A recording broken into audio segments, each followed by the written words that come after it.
Customer list पे हम लोग जो है वो जैसे क्लिक करते हैं, नेक्स्ट बटन के ऊपर क्लिक करते हैं, तो ये कहता है जी कस्टमर डाटा होना चाहिए पहले आपके पास, या तो CSV फाइल के अंदर या TXT फाइल के अंदर।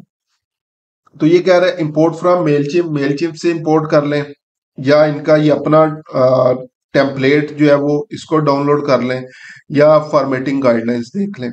ठीक है, अदरवाइज जो है वो आपके ये चीजें जो है वो ठीक नहीं बनेंगी। तो मैं नॉर्मली आप लोगों को रिकमेंड करूंगा डाउनलोड फाइल टेम्पलेट कर लें। आपका ये टेम्पलेट जो है वो डाउनलोड हो जाएगा। न्यू टैब के अंदर आके आपने शीट्स पे आना है, sheets.google.com, या अगर एक्सेल है तो एक्सेल को जो है वो आप लोग यूज कर सकते हैं, ब्लैंक वाली ऑप्शन को जो है वो यूज करें, और यहाँ पे उस फाइल को जो है वो ओपन कर लें। ठीक है, जो अभी हम लोगों ने टेम्पलेट जो है वो डाउनलोड की है, तो अपलोड, और यहाँ पे हम लोग आके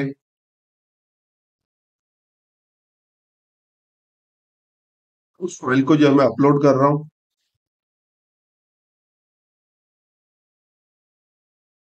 ये कह रहा है अभी जो है वो शायद किसी भी चीज से की वजह से, माइट भी रीजन की वजह से अपलोड नहीं हो रही, लेकिन अब यहाँ पे ये मेरे पास आ चुकी है। अच्छा, अब इन इस टेम्पलेट को अगर जो है वो हम लोग देखें, तो सबसे पहले तो उसने क्या किया हुआ है जी, ईमेल जो है वो बोली हुई है। ये ईमेल इस तरह से आएंगी, fb.me यानी सिंपल ईमेल्स। ये ईमेल्स का क्राइटेरिया है, ये ईमेल्स का क्राइटेरिया है। फोन नंबर्स जो है वो इस तरह से होंगे, फोन नंबर्स होंगे। उसके बाद मैड आईडी जो है वो आ रही है, और फर्स्ट नेम लास्ट नेम और ये सारी चीजें आ जाएंगी। इसकी बेस के ऊपर, क्योंकि ये आप लोगों को हो सकता है जो है वो समझ ना आए, तो हम लोग क्या करते हैं, एक अपनी तरफ से जो है वो न्यू शीट क्रिएट करते हैं। तो मैं न्यू टैब के ऊपर आता हूँ इसमें। ठीक है, हम लोग क्या करेंगे, पहले फर्स्ट नेम, फर्स्ट नेम के लिए इन्होंने आइडेंटिफायर दिया हुआ है FN। ठीक है, और लास्ट नेम के लिए LN, यानी F stands for first name, L stands for last last name, LN जो है। उसके बाद हम लोगों ने जो है वो करना है ईमेल। उसके बाद हम लोगों ने फोन।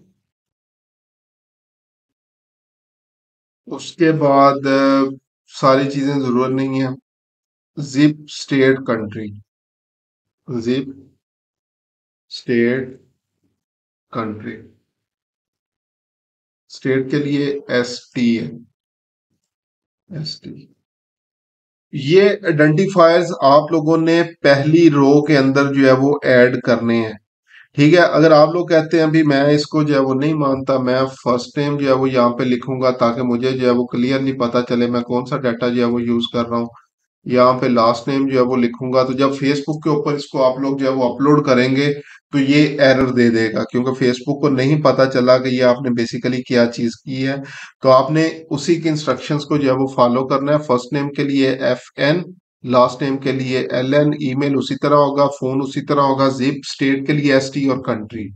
अब यहाँ पे आप लोगों ने क्या करना है, जो है वो ईमेल्स ऐड कर देनी है। So first name Faisal Abbas, email आ गई जी फैसल abbas@gmail.com, फोन नंबर आ गया +9212345678 9।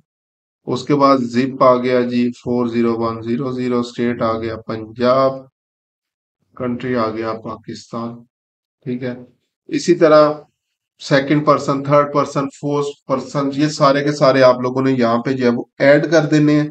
ठीक है, ऐड करने के बाद आप लोगों ने क्या करना है, डाउनलोड। और डाउनलोड के अंदर आपने क्या करना है, ये coma separated values, CSV, coma separated values, इसको जो है वो डाउनलोड कर लेना है।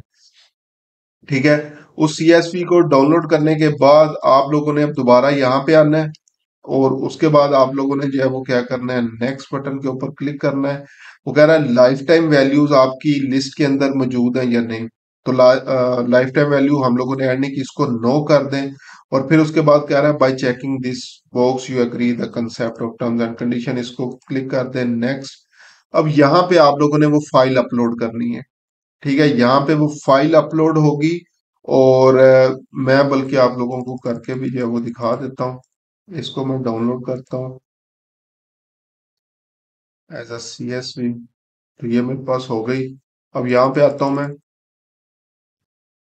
अपलोड फाइल, और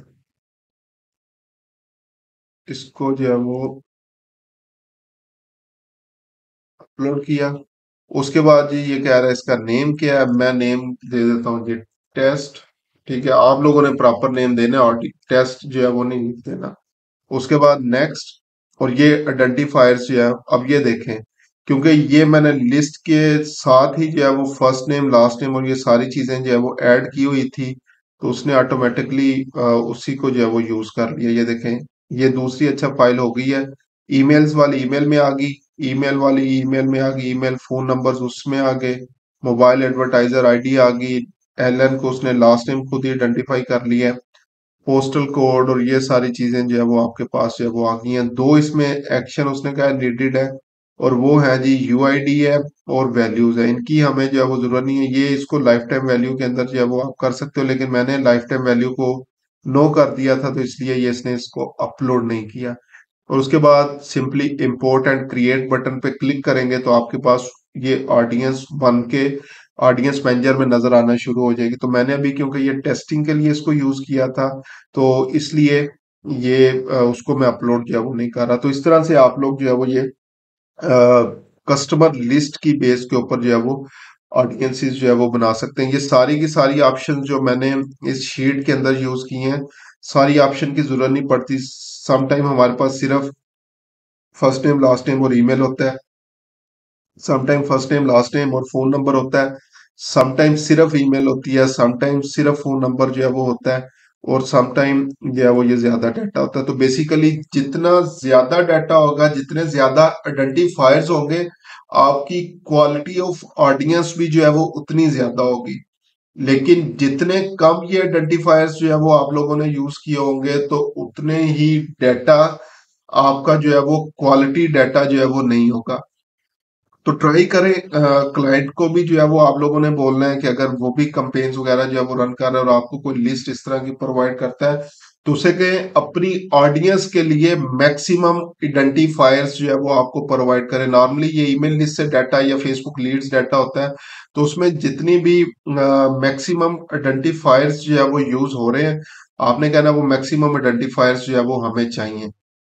और इस लिस्ट के लिए कम से कम जो है वो 100 लोगों का डाटा आपके पास जो है वो होना लाजमी है। कम से कम 100 लोग।